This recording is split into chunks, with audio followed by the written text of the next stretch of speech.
बिस्मिल्लाहिर्रहमानिर्रहीम। अस्सलाम वालेकुम नाज़रीन, आप यूट्यूब चैनल देख रहे हैं। मैं इमरान खान हूँ। अब तक की सबसे इम्पॉर्टेंट खबरें। इस्लामाबाद में बहुत गहमा गहमी है। इस्लामाबाद में जितने भी अ, लोग आ रहे हैं मुज़ाकरात के लिए, चाहे वो अमेरिका से हैं, चाहे वो दीगर ममालिक से हैं, ईरान से हैं, उन सबको वेलकम किया जा रहा है। और पाकिस्तान की गवर्नमेंट ने ये भी ऐलान किया है कि जो सहाफ़ी अमेरिका की जानिब से या ईरान की जानिब से आएंगे, उन्हें वीज़ा ऑन अराइवल दिया जाएगा ताकि वो इसकी कवरेज कर सकें इस सारे मामले की। इंतज़ामात खासे तगड़े किए गए हैं। सिक्योरिटी के बड़े आला किस्म के इंतज़ामात किए गए हैं इस्लामाबाद में, ताकि किसी किस्म का नाखुशगवार वाक़या पेश ना आया। पाकिस्तान के लिए ये बहुत इंपॉर्टेंट है, ख़ित्ते के लिए बहुत इंपॉर्टेंट है। ये जंगबंदी बहुत ज़रूरी है, वरना इसके असरात पाकिस्तान पे भी आते, बाकी दुनिया के ऊपर भी आते। यूरोप को बहुत इशू हो जाता, बाकी ममालिक को इशू हो जाता। तो इन मुज़ाकरात के नतीजे में अगर जंगबंदी हो जाती है, और अच्छी बात यह है कि अमेरिका को इस बात का बहुत जल्दी इदराक हो गया कि ये जंग किसी के भी फ़ायदे में नहीं है। डोनाल्ड ट्रंप ने बातें तो बहुत बड़ी की थी, नेतन्याहू ने डोनाल्ड ट्रंप को इस जंग में उतारा भी था, लेकिन ऐसा लगा अमेरिकन को कि उनको इस्तेमाल कर लिया गया और अमेरिकन टाइम से ही इस जंग से बाहर जा रहे हैं। इसका नुकसान सिर्फ डोनाल्ड ट्रंप को होगा, अमेरिका को नहीं होगा। नेतन्याहू को भी नुकसान होगा। नेतन्याहू पे अब इसराइल के अंदर और इसराइल के बाहर बहुत दबाव है इस जंगबंदी के बाद, और नेतन्याहू के लिए मामला बड़े मुश्किल होंगे फ्यूचर में अगर ईरान यहां से सरवाइव करता है तो। और ईरान को हर हाल में एक ऐसा मुआहदा करना होगा जिसमें ईरानी कौम का फायदा हो। अब सबकी नजर इस बात पे होगी कि मुज़ाकरात होंगे किन चीजों के ऊपर और कौन सी चीजें ईरान हासिल करेगा और कौन सी चीजें ईरान को देनी पड़ेगी, और अमेरिका अपने माजी के किस मौक़िफ़ से पीछे हटेगा और आज अमेरिका कहां पे खड़ा है। हम नेक्स्ट वीलॉग जो करेंगे, ये सारे मुज़ाकरात के पॉइंट्स के ऊपर हम डिस्कस करेंगे कि वो क्या मांग रहे हैं, उनको क्या दिया जा रहा है, और अपडेट करेंगे आपको सारी सूरत हाल। लबनान में लड़ाई क्योंकि चल रही है, वो एक मसला बना हुआ है और वो लगातार बना हुआ है। ईरान को इसके ऊपर एतराज है और ईरान बार बार ये कहता है कि लबनान में अगर जंगबंदी नहीं होती तो ये मुआहदे की खिलाफ वर्जी है।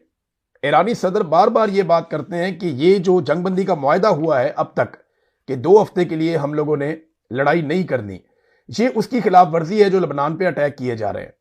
जबकि नेतन्याहू ने जो स्टेटमेंट दिया, नेतन्याहू ने कहा जी कि उनकी ये पॉलिसी है कि वो हिजबुल्लाह को गैर मुसल्लह करना चाहते हैं।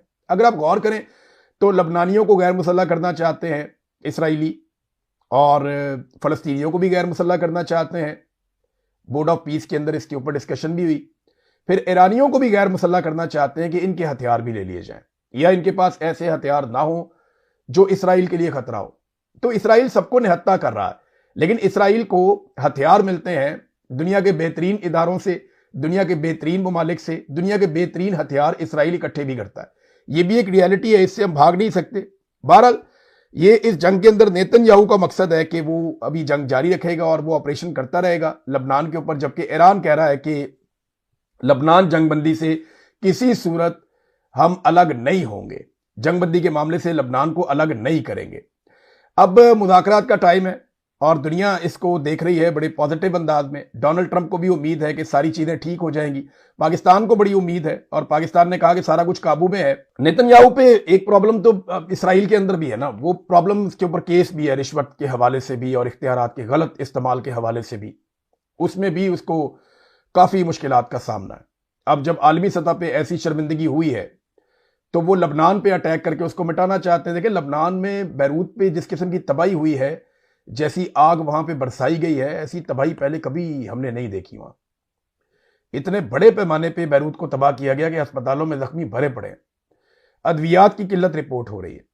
वहां पे एक इमरजेंसी नाफज हो चुकी है, उन्होंने उसको स्याह दिन करार दिया है जो कुछ भी किया गया, और दुनिया भर के ममालिक ने इसके लिए आवाज उठाई कि इसराइल जो लबनान में कर रहा है वो नहीं होना चाहिए। अच्छा, इस पे पाकिस्तान के वजीरे दिफा ने भी आवाज उठाई।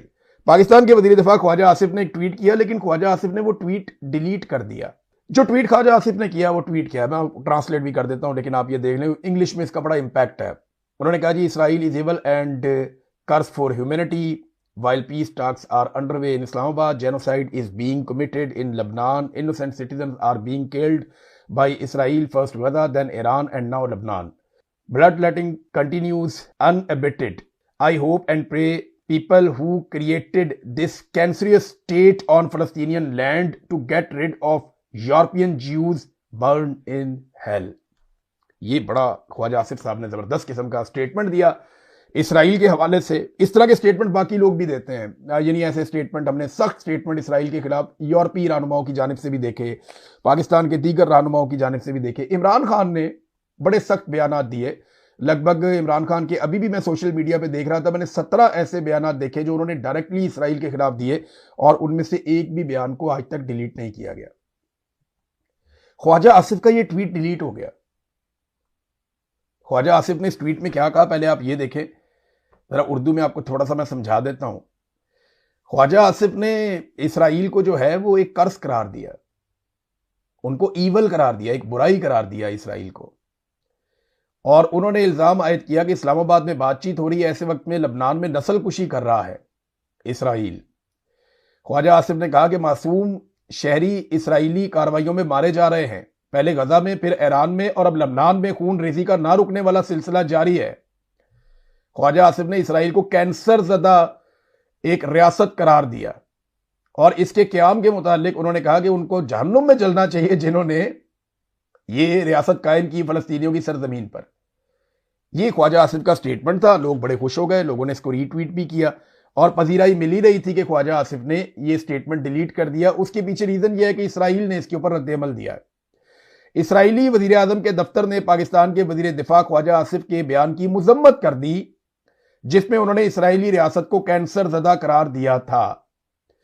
ख्वाजा आसिफ ने स्टेटमेंट दिया। चंद घंटों के बाद एक्स पर इसराइली वज़ीर आज़म के दफ्तर ने एक बयान जारी किया और यह कहा कि पाकिस्तान के वज़ीर दिफा की जानिब से इसराइल की तबाही की अपील नहायत इश्तियाल अंगेज है। यह ऐसा बयान है जिसकी किसी भी हुकूमत की जानिब से काबिल बर्दाश्त इसे नहीं समझा जा सकता, खास तौर पर ऐसी हुकूमत की तरफ से जो खुद को अमन के लिए गैर जानिबदार सालस करार देती हो।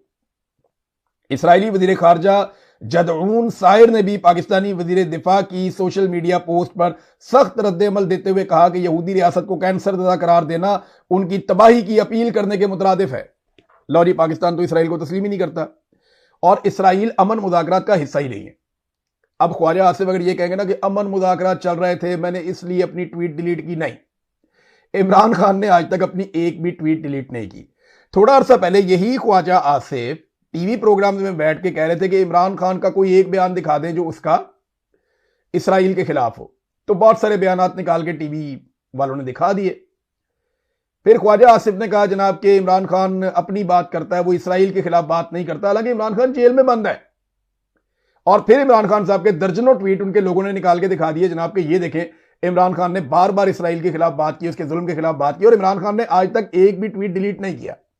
ख्वाजा आसिफ पाकिस्तान का वो वाहिद वजीर दिफा है जिसने एक ट्वीट किया इसराइल के खिलाफ, लोगों ने उसको पसंद किया, और फिर उस ट्वीट को ख्वाजा आसिफ ने खुद ही डिलीट कर दिया। अब ये डिलीट कैसे हुआ, इसके पीछे थोड़ा सा मैंने जानने की कोशिश की। अच्छी खासी क्लास हुई है, ऐसा नहीं है कि ये अचानक से डिलीट हो गया। ख्वाजा आसिफ को कहा गया कि हम किसी और तरफ जा रहे हैं, हम अमेरिका को राजी करते हैं। देखें ना, इसराइल का और अमेरिका का जो ताल्लुक है वो ढका छुपा नहीं है। मैंने आपको बहुत पहले कहा था कि डोनाल्ड ट्रंप इसराइल के लिए किसी भी लेवल तक जाएंगे। डोनाल्ड ट्रंप जैसा दोस्त इसराइल को कभी नहीं मिलेगा। यह दावा इसराइल भी करता है, यह दावा डोनाल्ड ट्रंप भी करते हैं।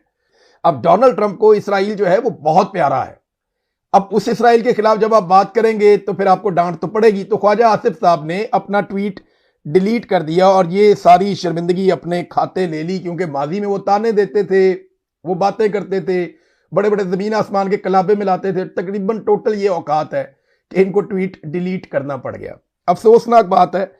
बहरहाल इमरान खान साहब ने आज तक कोई ट्वीट डिलीट नहीं किया, लेकिन इसराइल की छोटी सी मुजम्मत पर, इसराइल के जानिब से छोटे से रद्द-ए-अमल के बाद पाकिस्तान का पूरा निजाम हिलता है और पाकिस्तान के वजीर दिफा की ट्वीट डिलीट करवा दी जाती है। यह है टोटल औकात पाकिस्तान के वजीर दिफा की।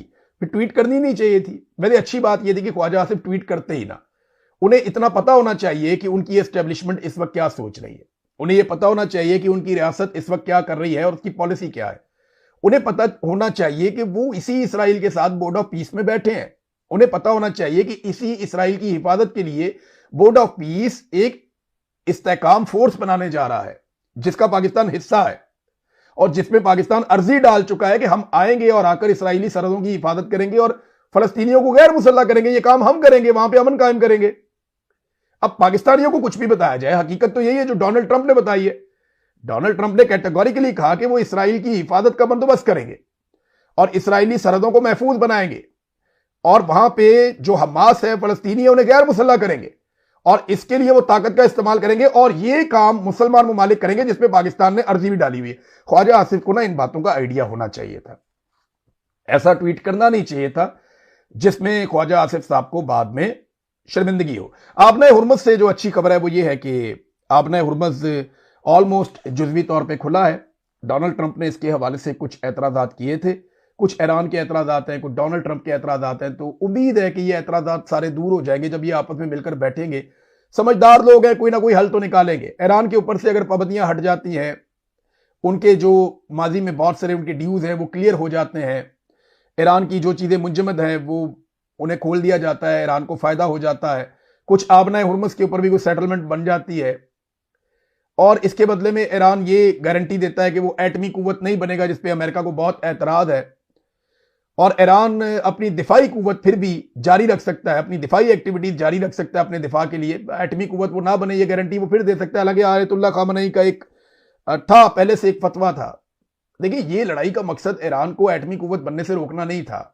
ये तो अमेरिका पिछले साल भी दावा कर चुका है, इसराइल पिछले साल भी दावा कर चुका है। ये लड़ाई का मकसद था कि ईरान को फौजी नुक्ता नजर से मुकम्मल बर्बाद कर दिया जाए ताकि आइंदा कोई प्रॉब्लम रहे ना। वो हो नहीं पाया, तो अब दोनों को कोई ना कोई रास्ता देना पड़ेगा। अच्छा, पाकिस्तान में एक और बड़ा मजेदार खेल शुरू हो गया। पाकिस्तान के अंदर पाकिस्तानियों ने यह मुतालबा शुरू कर दिया और पंजाब असेंबली के अंदर एक करारदाद भी पेश कर दी गई है। मुतालबा यह है कि आसिम मुनीर साहब को, शहबाज शरीफ साहब को और इसहाक डार साहब को अमन का नोबेल इनाम दिया जाए क्योंकि इन्होंने अमन के लिए बड़ा काम किया है। फिर नवाज शरीफ कैसे पीछे रह सकते हैं? नवाज शरीफ के बंदे सामने आ गए, उन्होंने कहा जी असल में तो नवाज शरीफ ने रोल प्ले किया है। पीछे रह के जो खामोश सफारत, अच्छा खामोश सफारतकारी तो को गूंगा ही कर सकता है, बोलने वाला आदमी तो नहीं कर सकता।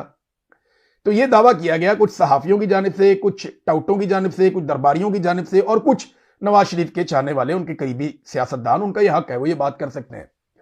उन्होंने ये कहा कि नवाज शरीफ ने बड़ा जबरदस्त रोल प्ले किया है इस आलमी सतह की जंगबंदी में, तो नवाज शरीफ को भी नोबेल इनाम अमन का मिलना चाहिए।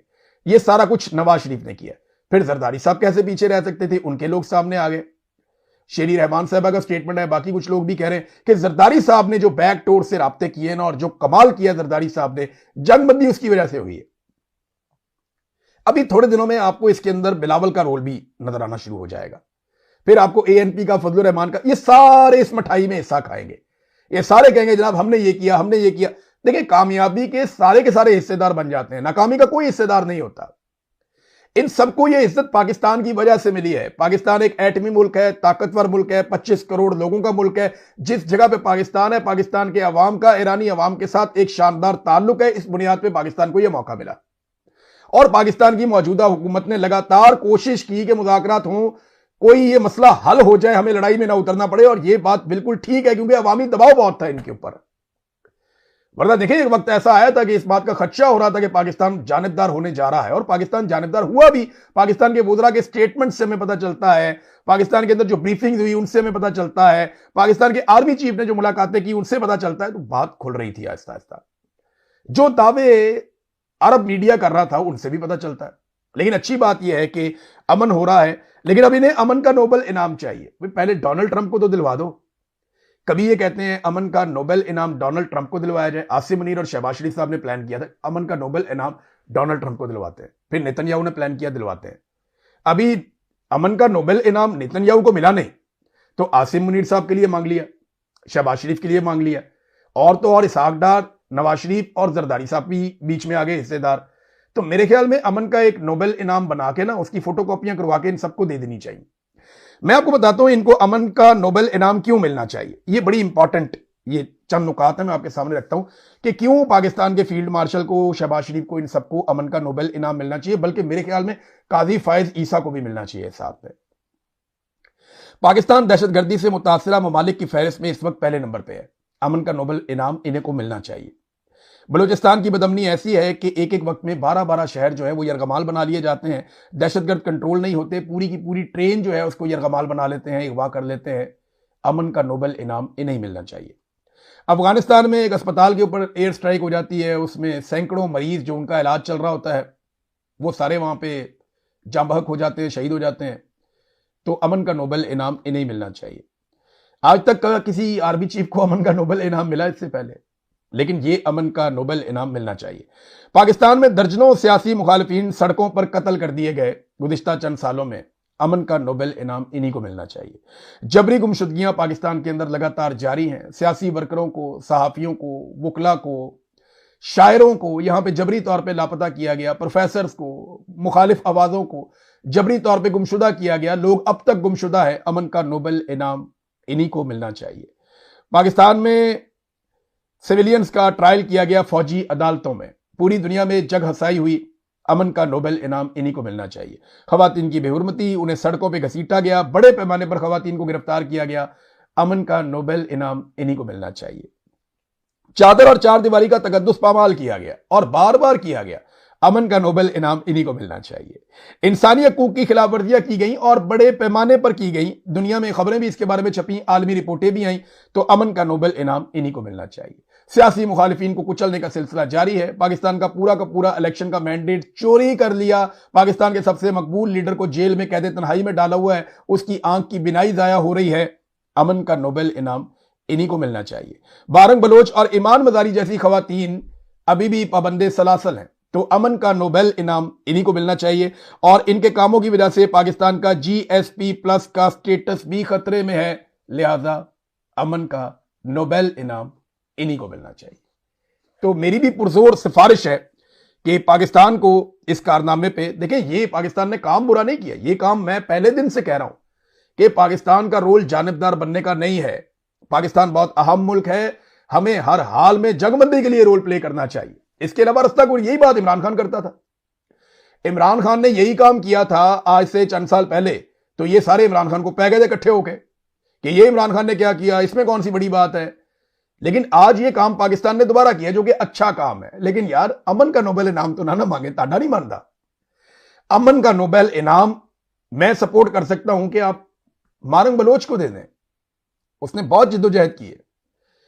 कभी एक दिन ऐसा आएगा कि ईमान मजारी को अमन का नोबेल इनाम मिले, मेरी ये ख्वाहिश है उसको मिले, ऐसे लोगों को मिले जिन्होंने अमन के लिए काम किया है।